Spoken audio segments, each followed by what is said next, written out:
Welcome, spiritual warriors.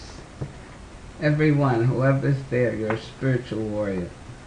And we are continuing our class and discussion on spiritual warriorship based on books written by His Holiness Bhakti Tirtha Swami. Now when we say written by, as we know, these are lectures he had given through the years, and they were transcribed and put into book form. And if you've been following us and listening, hopefully you are grasping something from this that you can apply, practice, and see change in your life to become a strong spiritual warrior. And a better understanding is who you are as a eternal spiritual being and who you're connected to, the Supreme Personality of Godhead, and how He works in your life and everyone's life. So I won't ask, it came to me to ask, but I won't ask for you to share any realizations that you had, because you know, if you have, you know what you're working on. So again, if you do have something and you don't want to share it in the chat room, my email is motherindrani108@gmail.com, and we can share there if you don't want to share here. And these books, Spiritual Warrior books, and the other books of Bhakti Tirtha Swami, his reflections on sacred teachings, and Beggar, and his leadership book, and his biography, can all be purchased at Krishna.com store. And also Harinam Press, which are the publishers of his books, have a website, harinamapress.org. And again, there you can read excerpts of the books, see what the contents are, read excerpts, and get a sense of the whole library of books. And they were giving away something free. I don't know if they still are. But with that information, we want to move ahead. I plan to complete this chapter on how to strengthen ourselves. We've been on it for a while. I feel we've touched on some really wonderful points, and hope that you've been there with us and have been able to work with them and share them with your friends and all. So let's continue where we left off. I'm going to go through one section, calling on the names of the Lord. Before that, we had looked at purity. Purity offers a general solution to the problems facing society and provides an ideal focus for our personal spiritual practices. And that's what it's about, our spiritual practices. How regulated are we? So at this present time in history, we are heavily under siege. What can we do in our times of desperation when we have exhausted all material resources? Answer is, we can call on the names of the Lord. And this is for everyone. If you're into Krishna consciousness, you know the Maha Mantra and calling. If you're of another study or religion, we're going to talk. Every bona fide religion reminds us, encourages us to call on the Lord. Now, reciting and chanting the holy name is a beneficial practice at all times and in all circumstances. And even in everyday life, I'm sure if something isn't going right, or if something is going very good, Don't you call somebody to share it with them? Oh, guess what happened today? Or, oh, guess what happened today? But you call out. And if you see a friend, you're walking down the street, you see somebody you know, isn't it wonderful? You call their names and they respond. So what more?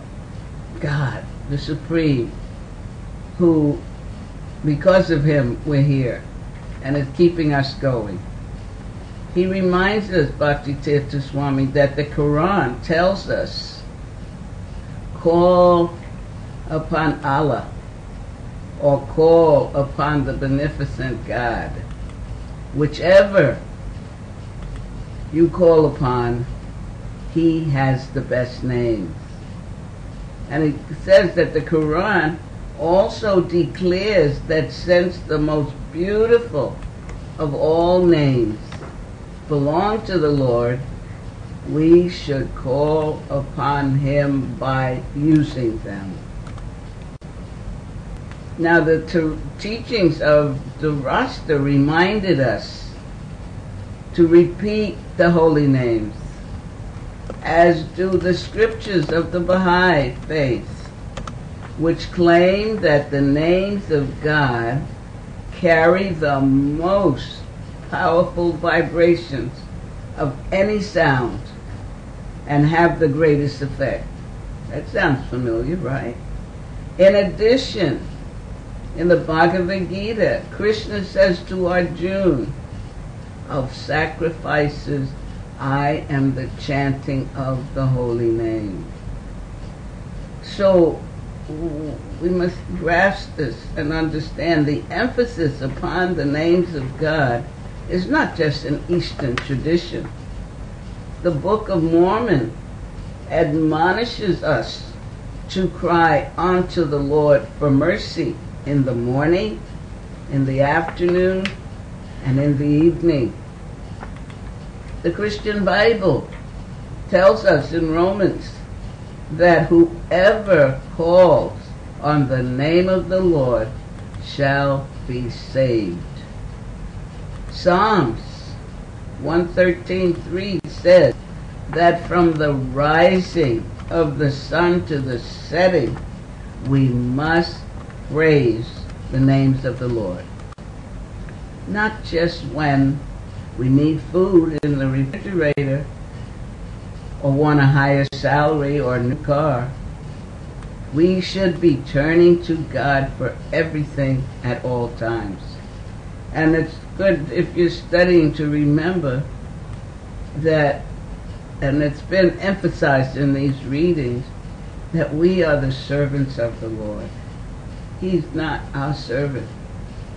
But as his servant, as we serve him with love and devotion, he reciprocates.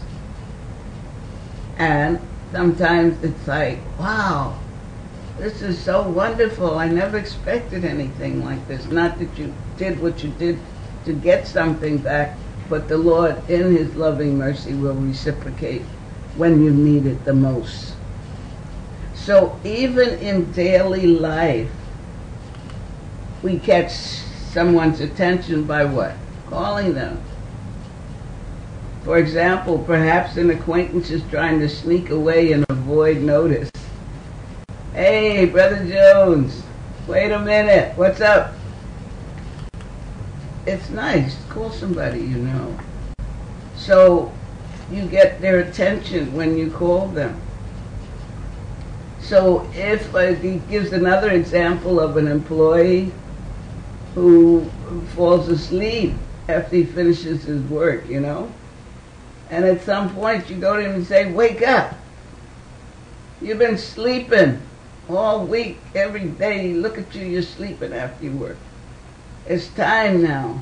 And we should know we've been sleeping lifetime after lifetime, but now we're awake. We're waking up. We're hearing about God. We're hearing about who we really are. What is that sentence from the chapter before this? Let me see my memory. Fundamentally, we are spiritual, anti-material, transcendental. um, beings using the body as a facilitator, something like that. So he continuously reminds us of who we are. That's the knowledge. Who are we? You know the eternal question, who am I? Where did I come from? If you've been studying ancient philosophy, Bhagavad Gita, Srimad Bhagavatam, even your own Bible or whatever books you have, and you get to the essence, you get to know that you're more than that body. So although chanting the holy name is powerful for us as individuals, it's even more potent when done in groups. When we join in unison with others to invoke the Lord, our personal call is amplified. This demonstrates once again the great importance of community and the necessity for congregational activities to deepen our spiritual life and connection with higher realms. I know for me, I like getting to the temple, and I find Sunday afternoon, Sunday feast program very exciting, because you never know who's going to be the person singing the kirtan. And after a while, everybody's singing, and I hear myself singing, and you can feel the energy flowing, and at some point that name just seems to fill you with so much joy. So this is right that, if you can in groups, if you're not near a temple to join in a kirtan, just sing it in your house, whatever names you call God, or if you have the Maha Mantra, just sing it out loud. And let that sound vibration. Remember, we had a whole section here on how important sound vibrations can be either for our growth or degradation. He goes on with devotion. He says that devotion is necessary in developing and maintaining purity. It's interesting, when I got to this part, I felt I wanted to define devotion. And in my mind, I can't recall exactly what was going on. I thought of love. And so I went to the dictionary, which is always fascinating. And now on the computer, there's so many. I've got a Google dictionary or Bing dictionary and a Merriam-Webster dictionary and everybody. But I got this one. It gives a number of definitions. Devotion, committed love, deep love and commitment,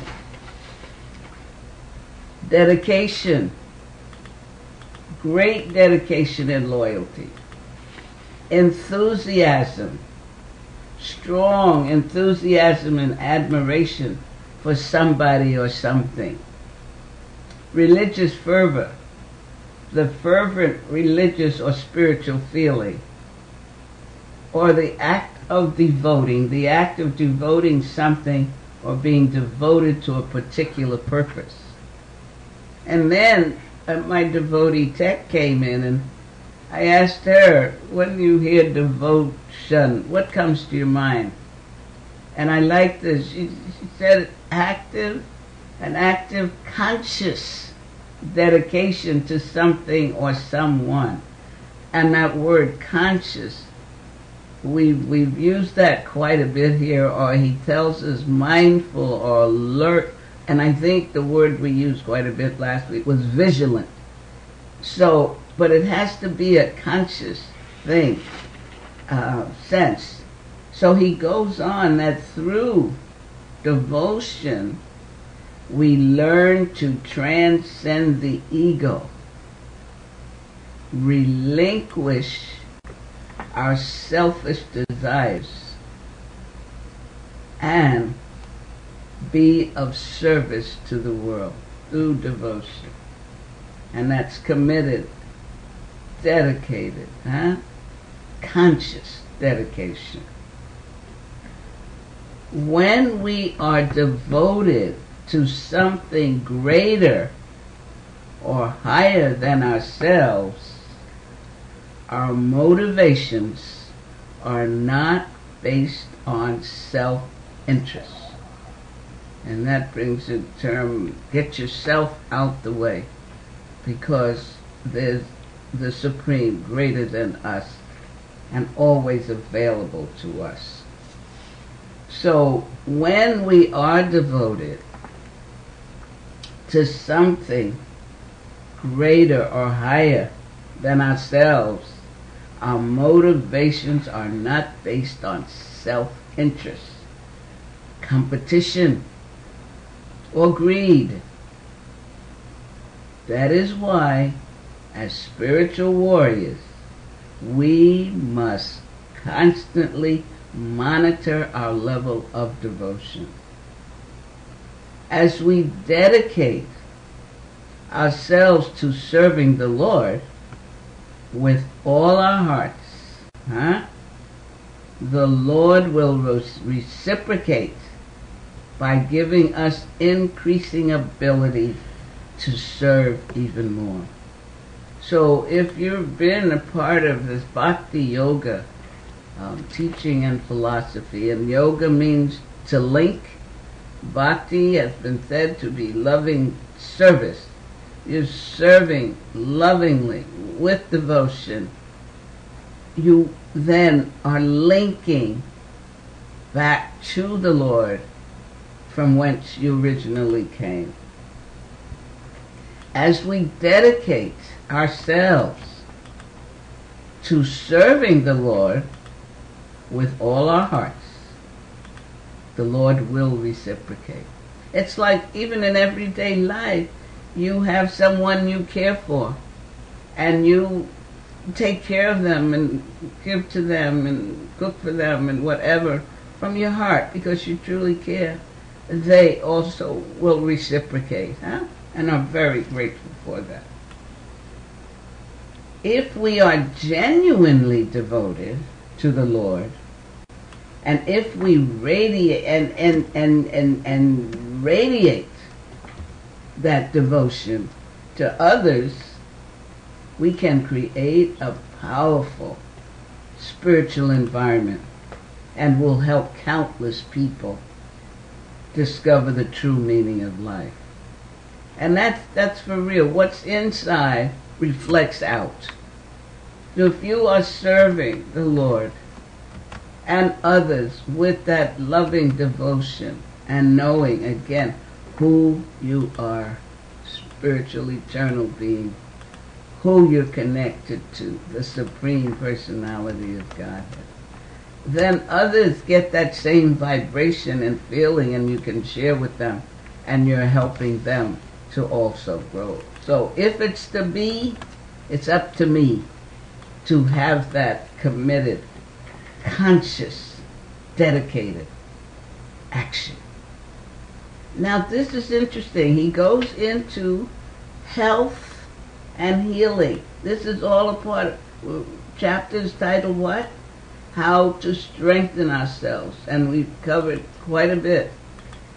Now spiritual warriors must be attentive to the issues of health and healing without giving undue emphasis to the importance of the body. We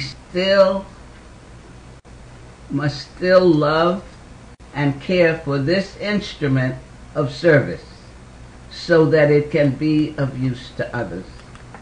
So therefore, the body, as we've said, we're not the body, we're anti-material, transcendental, spiritual being, but we are in the body.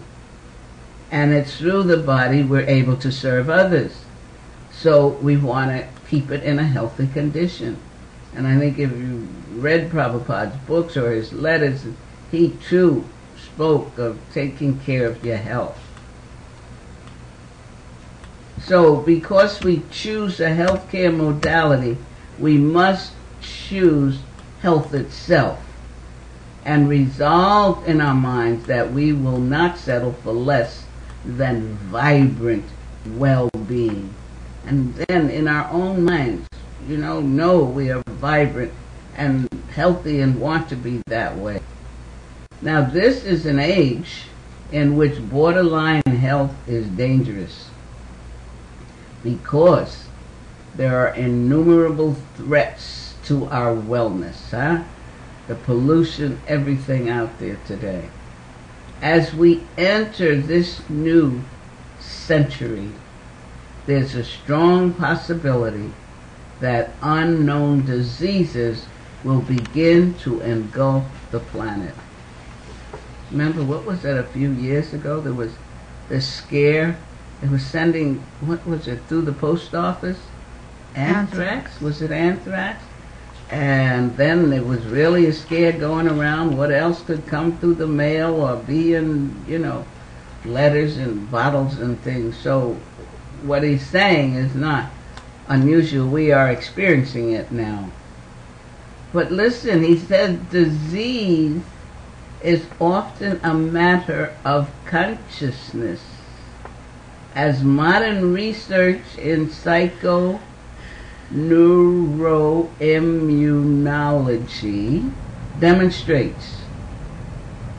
Yet in this society, countless people succumb easily to the pervading climate of lower consciousness, reinforced by such phenomena as television, music, and the movies. Remember, we went through a whole section here on how to cut back on TV and movies and some negative sound vibration. He repeats these things because we are spiritual warriors and we work on the level of consciousness, and it's about higher consciousness and being vigilant that we don't get caught up in what will put us in a lower consciousness. Now, because of this, that lower consciousness coming from TV and movies and sound, many of us may not be able to resist these diseases, and only those who have prepared themselves through a combination of love and self-discipline will have a reasonable chance of survival. And I hope that if you've been following us in this and you're reading your Bhagavad Gita and hearing and chanting, that makes sense, A combination of love and self-discipline. At the same time, the expanded consciousness of the 21st century humankind has given us a chance to explore additional aspects of holistic worldview and its expression throughout the world community. Now, in considering all of this, we should always remember the importance of being practical. In other words, whatever works, go for it. Once we are certain that it works, not only for short term, but also for the long term.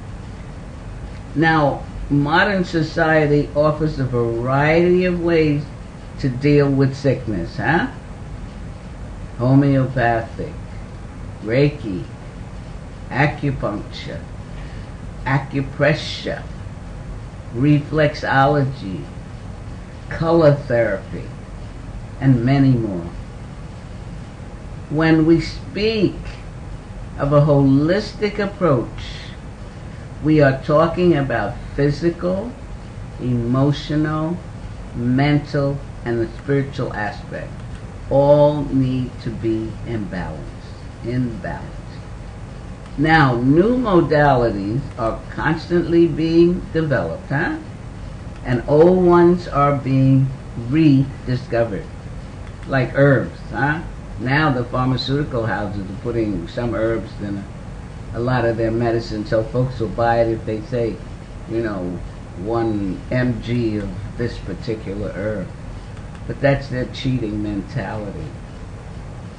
It is important to realize, however, that no single approach will work for everyone. Some diets and remedies will work in one culture, but not in another, and for one type of body or personality, but not another.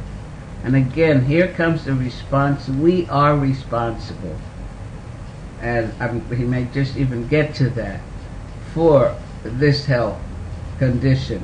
As he says, it's a matter of consciousness, and it's a matter of being attentive to what our thoughts, words, and actions are, and also what we're putting in our body. The ultimate essence of these systems is to stimulate the body to heal itself, because these bodies weren't made for chemicals to go in. It was made to be able to heal itself. And in the ancient times, and even old times when I was growing up, the folks knew what herbs to get and put together to help that body renew itself. And that's happening again now in some of the health modalities. So the body needs to stimulate to heal itself, doing whatever is necessary to free the organism's natural healing forces. So as we speak and seek healing for ourselves, it is also extremely important to consider the global impact on the environment and other life forms. Actually, as in our actions, we must take into account everyone and everything, past, present, and future. If a remedy does not include all of these aspects, it is relative and transitory, and its effects are temporary.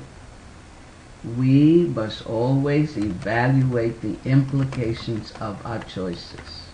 That may mean we have to do some research. We have to take time. I remember my daughter, her thing was, give me a quick fix.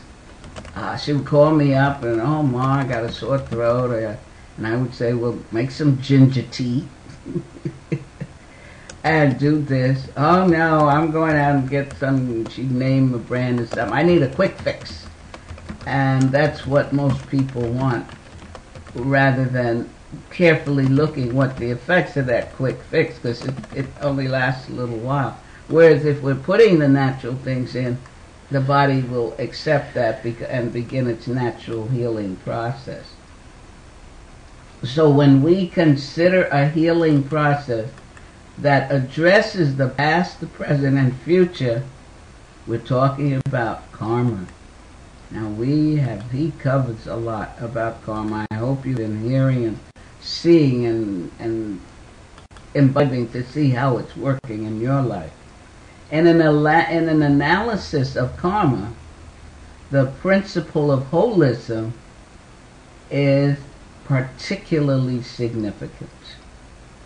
However, we look at the body and try to heal it, we are inviting complications if the method does not address the karmic component.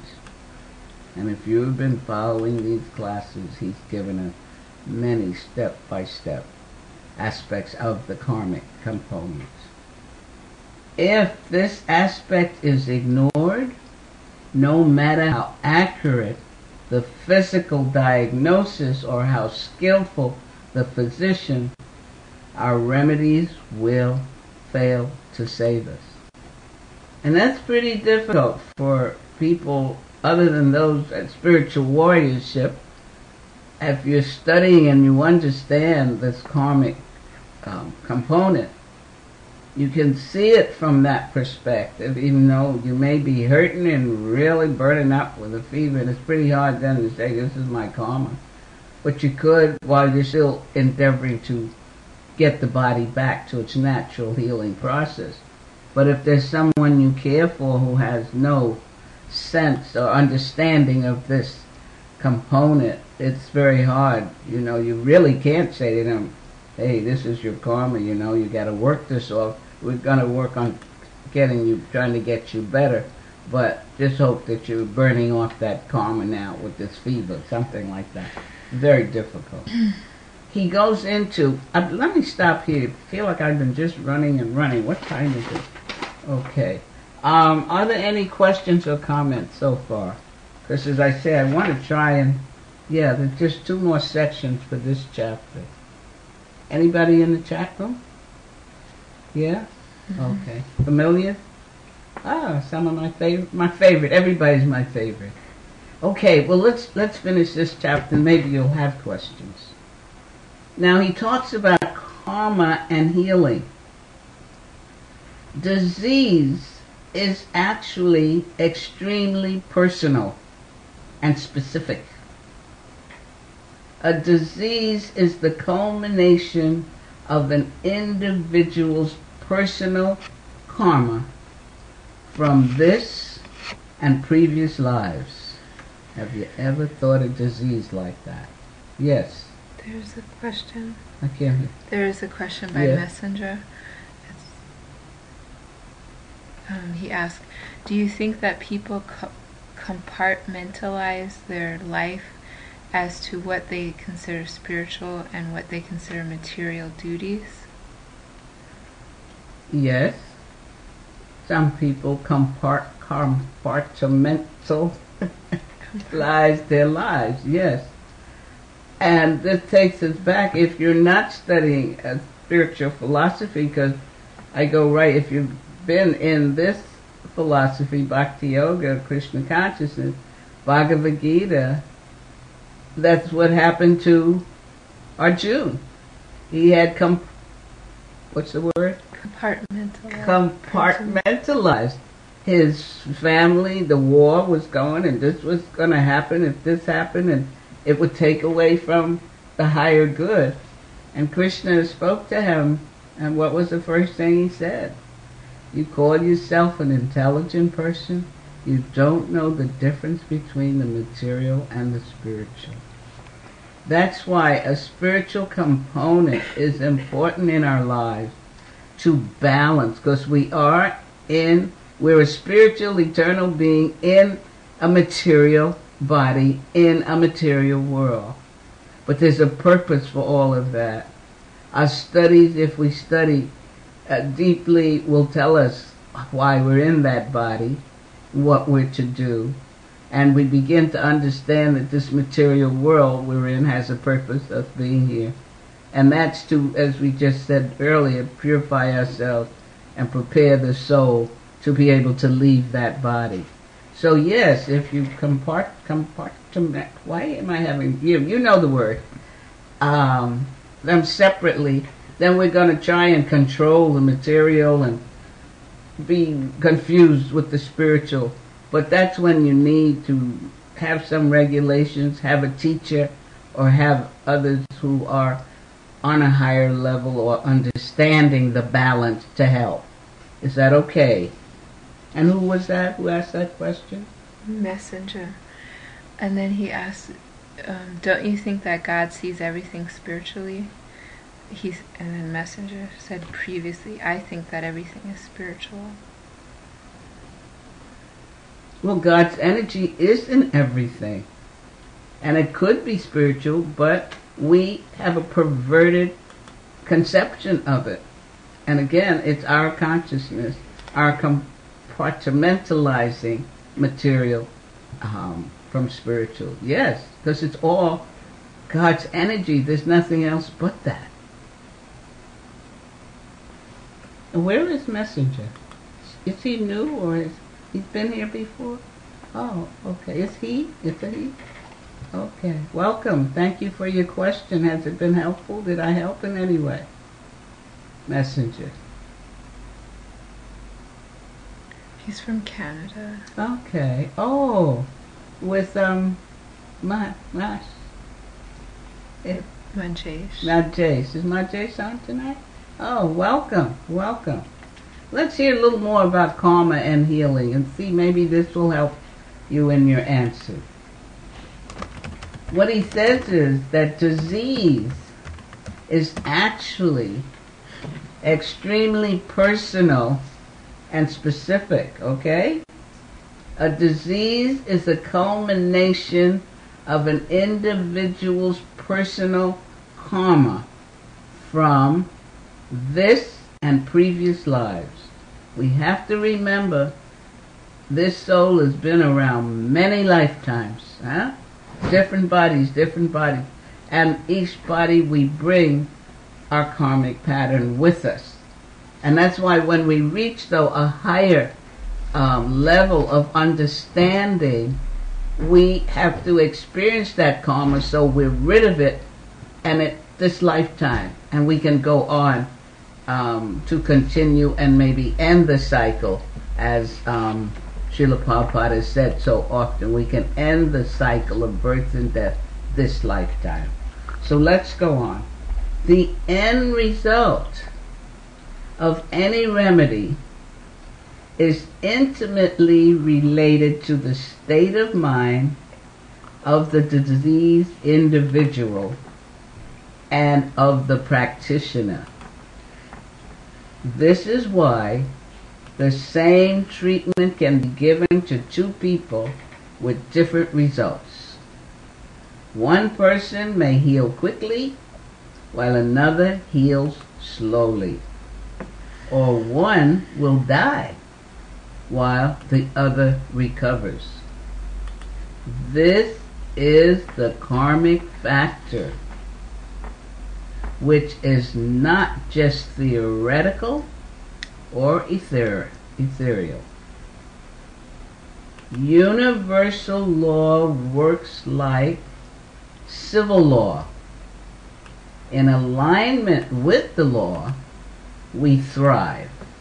In opposition to the law, we suffer. Illness and constant turmoil are unnatural. True, we come with a healthy being. Armed with this understanding, we realize that to heal and lead a balanced life, we must first eliminate everything that diminishes our ability to be the powerful, dynamic, loving beings that we are. That's why taking time to study. That's why as we've been going through this, and he tells us the things to eliminate.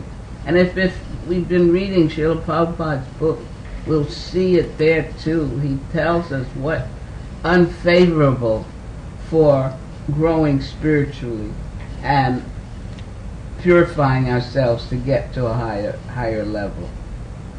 Let us take some examples. Bhakti Tirtha Swami says, a person experiencing severe legal problems is perhaps dealing with a carryover of karma from a previous life. An individual with a chronic disease may also be reaping results from destructive activities in a previous life. How does this occur? The process is not hard to understand. Each time we die, we give up the physical body, and the subtle or astral body takes the soul to its next existence, carrying with it the imprints of our experiences and the traits from previous lives. How's that? Want me to repeat? each time we die, we give up the physical body, and the subtle or astral body takes the soul to its next existence and carries everything with the imprints of our experiences and traits from our previous lives. Can you understand, with this knowledge we're getting, we can begin today to prepare for a better life if we're to come back in another body when we die. He's been instructing us how to be vigilant, how to be discriminative of what comes into our experience, what kind of environment we're in, what our thoughts are, what our words are, what our actions. If we begin to manifest this higher understanding, our present life may still be a struggle or an adventure, because we got to clean up all these lifetimes of stuff that came with us, but we are smoothing a path of clarity and freedom, if you will. This is just so wonderful. He tells us that these traits that we bring from past lives will eventually manifest in various ways throughout our lifetime.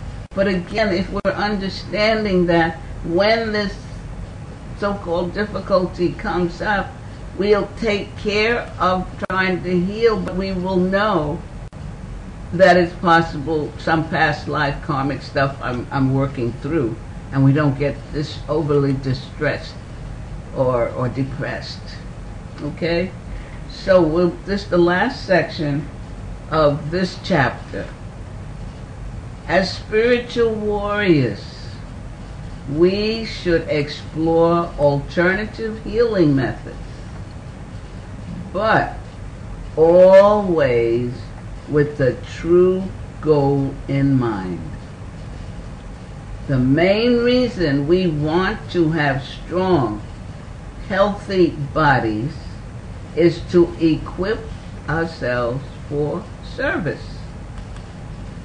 When we're healthy, we can resist negative influences, wage war against corruption, and help others attain higher consciousness through our own example. Have you noticed how often he reminds us of helping others? Our role as servants of God, as servant of the servant of the servant, and to help others. But first we have to help ourselves, and he's giving us those steps so nicely.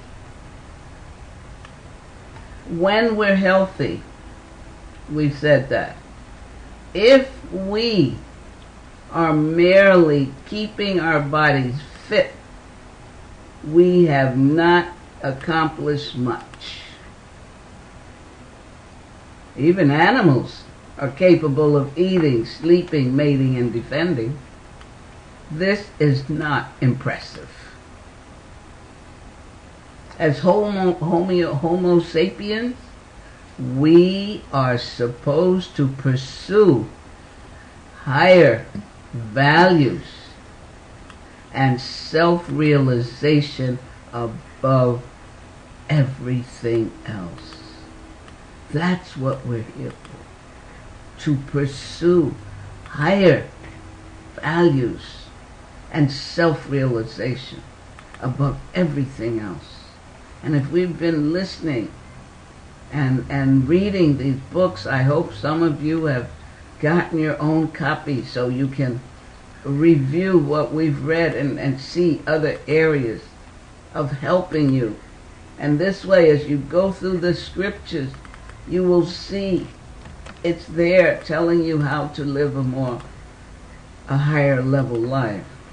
We must remember that all the time, we must remember that the all-time greatest healer is love. Love invigorates. It revitalizes. It inspires. And it attunes us to the rhythm of life. Our beliefs about love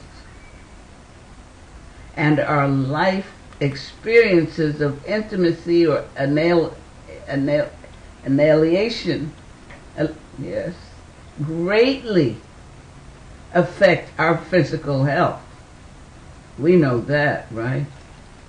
Oh, I think she doesn't want to see me anymore. How will I live? Oh, she hasn't called me for 2 days. I think she's got somebody else. What'll I do? And your body tightens up and your adrenaline runs fast. And then suddenly you start coughing and your nose is running. You don't feel good. It all works together. This is what he's telling us.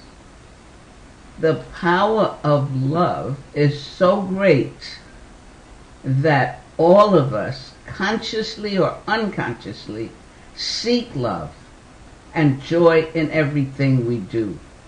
Why is that? Because the soul is made for love. The soul is a part of God. God is love personified, if you will. So we have to want it. We're seeking it. But we want it at the higher level. Unfortunately, he tells us, many people have a distorted understanding of love and so produce conflict and unhappiness in their lives. If any of you are new to the spiritual warriorship and was not here in the earlier days, it was a year last November, I did the whole section on transforming lust into love from Spiritual Warrior 2, and the section on what is love, what is lust. You can find that in the archives. As I said, I have not identified them. They're not identified by the topic. But if you click on it, I'm sure you can find out if you want to go deeper into the what is love as presented here by Bhakti Tirtha Swami. As spiritual warriors, he tells us, we have a responsibility to recognize genuine love and to act accordingly, sharing it with others. And what is genuine love? Essentially, love is a deep understanding of ourselves and others. Real love means connecting with the essence rather than the superficialities.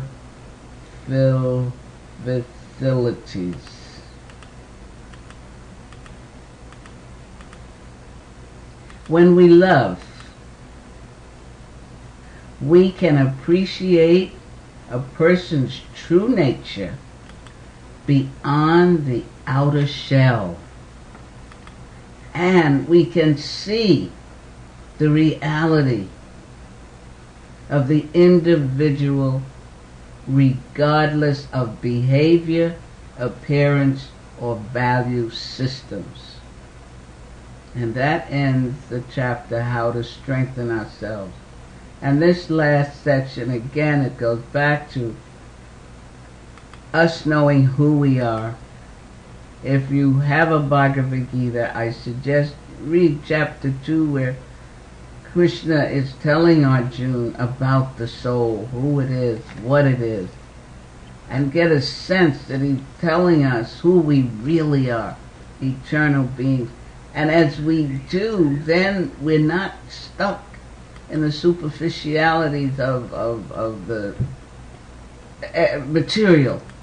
We have to function in it, but if we're functioning from that higher level of consciousness. So I'm going to end there. Are there any questions, comments on this particular chapter? Because that means I got to find another chapter to start next week. And that way I'm going to wait for guidance. I'll talk to Bhakti Tirtha Swami and ask him what does he think is next. Unless one of you have an idea, have a book, and there's some subject you know he covers. Something's kind of going on in the back of my head. I'm thinking there is a chapter called Enthusiasm. I'm not sure which book it is. But every time I open, every chapter seems like an exciting one. But I'll pray on that, and do come back. Hopefully I'll be here, and we'll see where we go. But before we close, who's there? Tell me the names. I just get excited. Shruti. Shruti. Manjesh. Edgar. Edgar, hi. Kremlin. Kremlin? Carol. Right. Who? Carol. Carol. Sunil.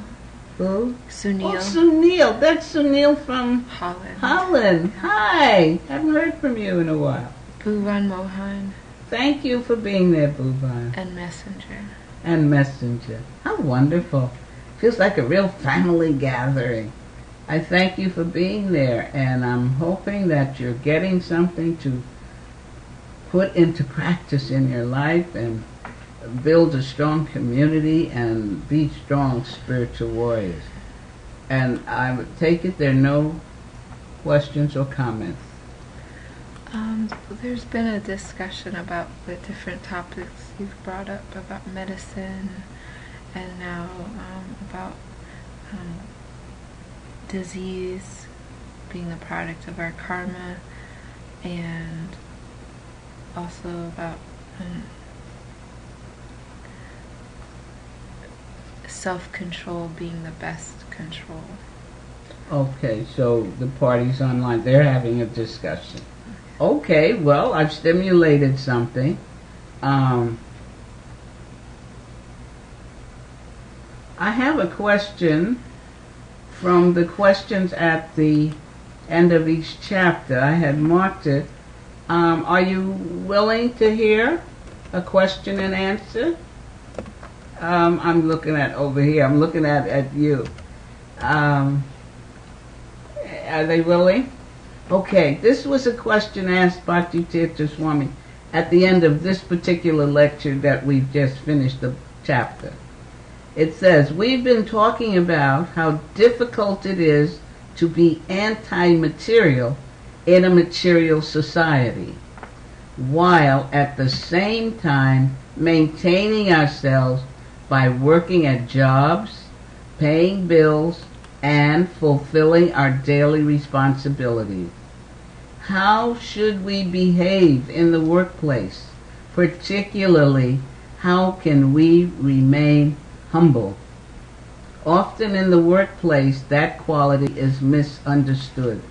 And I'm sure many of you there who are studying spirituality and endeavoring to follow the regulations and principles may have some conflict with that. Let's see what he says. He says the question implies that being humble means being foolish, inactive, or naive. Yet, Jesus was being extremely humble when he went into the synagogue and overturned the tables of the money changers. He was humble in the sense that he was totally surrendered to divine will, doing what needed to be done in the moment without any concern for himself. Being humble does not necessarily mean keeping quiet. It means being truthful and unafraid to represent that truth, refusing to be distracted by any desire for distinction, adoration, or profit. Humility may mean inactivity in some cases, but in other cases it means being even more active than usual. Humility is not just a matter of tolerating situations. It means being true. For example, We would not tolerate our child taking harmful drugs. We would not say to ourselves, well, I'm just going to be humble and put up with this because I'm a wonderful parent and I want my child to be creative and self-expressive. Of course not. You would be extremely foolish, cowardly, and irresponsible. Humility is not just a matter of being tolerant. In order to act humbly, the question we ask ourselves is, in this situation, what will produce the higher good? Action or inaction? If addressing the issue head on will result in a greater good, then that is what we must do. Humility means evaluating situations in terms of the well-being of everyone involved, not in terms of our own comfort and security. It also means being willing to take action upon our conclusions after the evolution has begun. Spiritual life is always about selflessness. But selflessness is active, not a state of inactivity. We must always keep in mind that being humble means being honest, truthful, straightforward, and ready to deal with the consequences, whatever they may be. The world's greatest spiritual teachers were humble in this sense, even if it meant that the whole world turned against them. And I think that's a nice point to close on. As you all are spiritual warriors and you're out there and you're out in the work field or school area. And this again, as he's saying, speak up without fear. And it's not just being tolerant, and it also will give you an idea of where you are in consciousness, because it's not about howling, screaming, cursing out somebody.